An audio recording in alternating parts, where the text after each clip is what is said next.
Hello, hello students. This is the first lesson of your textbook written by C. Rajgopalachari.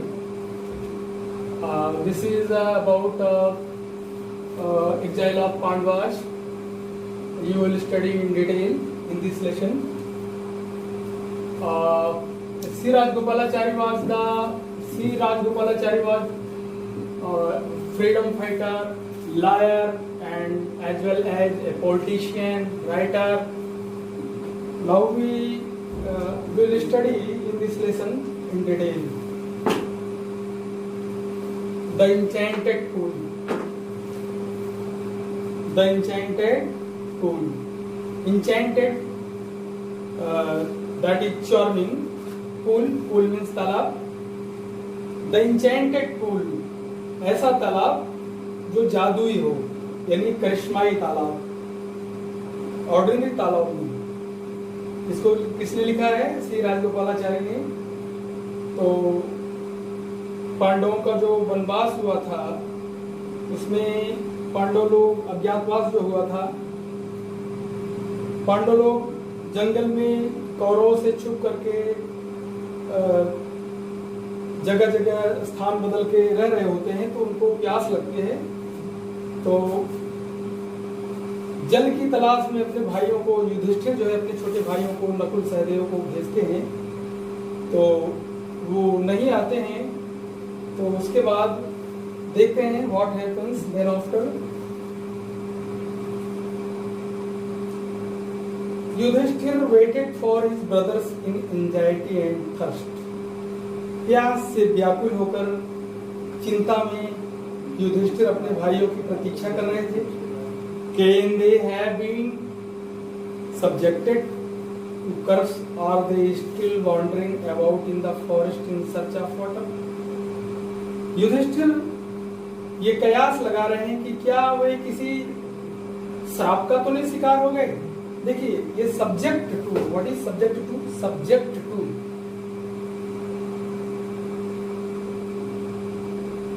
बहुत important phrase है। इसका अर्थ होता है किसी संभावना के अर्थ में इसका हम प्रयोग करते हैं। Whether they are subjected to curse, तो यहां पर है Can they have been subjected to a curse? क्या वे किसी श्राप का तो शिकार नहीं हो गए? और Are they still wandering about in the forest in search of water? या वे जल की तलाश में अब भी जंगल में घूम रहे हैं? ये सब जो है युधिष्ठिर सोच रहे हैं अपने मन में, तरह तरह की कल्पना कर रहे हैं। Can they have fainted or died of thirst? कहीं वे प्यास से व्याकुल होकर अचेत तो नहीं हो गए? Unable to bear these thoughts, इन विचारों को सहन कर पाने में असमर्थ रहने पर, and driven by an overpowering thrust, और एक व्याकुल कर देने वाली प्यास से खींचे जाने पर, ही गेव अप वेटिंग, उन्होंने इंतजार छोड़ दिया। Gave up, give up is a phrase, इसका सेकेंड फॉर्म है गेव अप। गिव अप माने छोड़ देना। Can they have fainted or died of thirst? Unable to bear these thoughts and driven by an overpowering thirst, he gave up waiting. इन सब विचारों से परेशान होकर उन्होंने इंतजार करना छोड़ दिया। And started out to look for his brothers and pool, hoping that he might find them. और वो अपने भाइयों की तलाश में निकल पड़े, इस आशा के साथ वो तालाब को भी ढूंढ लेंगे और भाइयों को भी ढूंढ लेंगे। Next paragraph. Yudhishthira proceeded in the direction. Proceed means to march ahead. To march ahead, आगे बढ़ना। प्रोसीड मीन्स आगे बढ़ना। Yudhishthira proceeded in the direction, Yudhishthira उस दिशा में चल पड़े, आगे बढ़े। His brother had taken and kept on walking through tracks full of wild deer and spotted deer and big forest birds till he came upon a beautiful green meadow around a pool of clear water. But when he saw his brothers lying there like flagpoles, unable to restrain his grief, he lifted his voice and wept. पहले हम कड़े कड़े जो शब्द हैं difficult words उनकी meaning लिख लेते हैं, देन अगेन एक्सप्लेन करते हैं.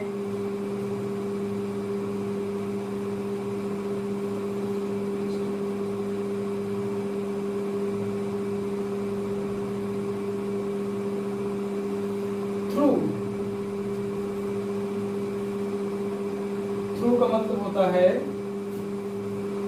से होकर. थ्रू का क्या मतलब है? से होकर. वाइल्ड डियर, वाइल्ड डियर का मतलब जंगली भालू. स्पॉटेड डियर, स्पॉटेड डियर ये हिरन, चित्तीदार हिरन. स्पॉट माने धब्बा, दाग धब्बा. चित्तीदार हिरन, स्पॉटेड हिरन. मीडो, मीडो, मीडो का मतलब होता है, मीडो मीन्स ग्रॉस लैंड, घास का मैदान. चरागाह जिसको आप कह सकते हैं. एंड अनेबल, अनेबल माने असमर्थ होना.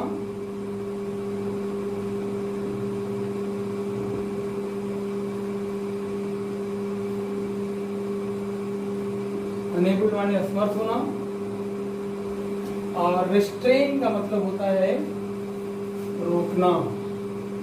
रिस्ट्रेन.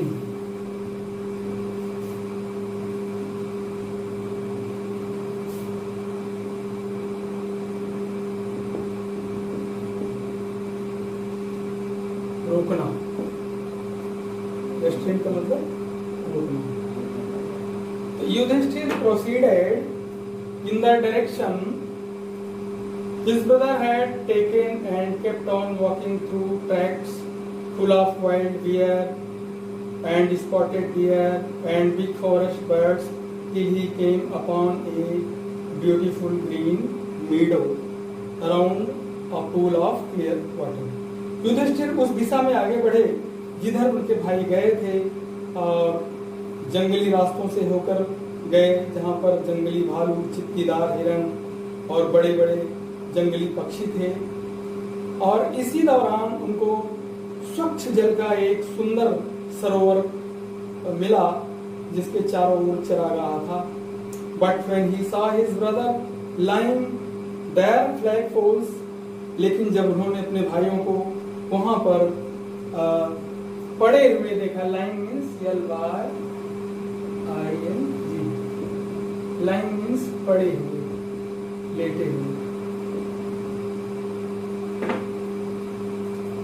युधिष्ठिर ने जब अपने भाइयों को वहां पर उस चरागाह के पास पड़े हुए, लेटे हुए पाया अचेत अवस्था में, तो अपने दुख को सहन नहीं कर सके और फूट फूट कर रोने लगे.